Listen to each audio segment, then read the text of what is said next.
2025 Kia K4. I'll show you how to service the cabin filter. Lower the glove box, disconnect the damper here. Just pull on it like that. And you have these stoppers here that we're going to take out. So turn them counterclockwise and you can pull them out. That will allow you to lower the glove box, okay?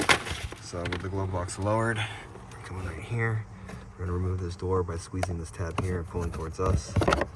And this exposes our cabin filter, okay? This car's pretty new, so I'm not too sure if it's gonna need it or not. But notice on here, it says airflow down. So when you get your filter, make sure it goes airflow down. Okay, this one's actually kind of dirty. I'm gonna recommend it to my customer. If you need one, I'm gonna leave a link down in the description box where you can pick one up on Amazon. But I don't have a new one yet because I don't have it approved, but I'm gonna show my customer this video. Let them know this one's pretty nasty.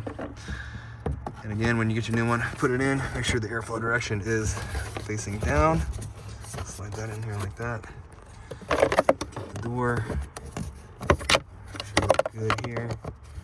Put it in the left side first, and then just snap it on like that. And then come over here, and we can hook up the damper to help us kind of hold this up. Like that. And then we're gonna put these guys back in here, like turning clockwise. Alright, so I hope the video was helpful. If it was, appreciate it, hit the like button for me. Leave me a comment if you could, and I hope to see you again in another Kia video if you subscribe.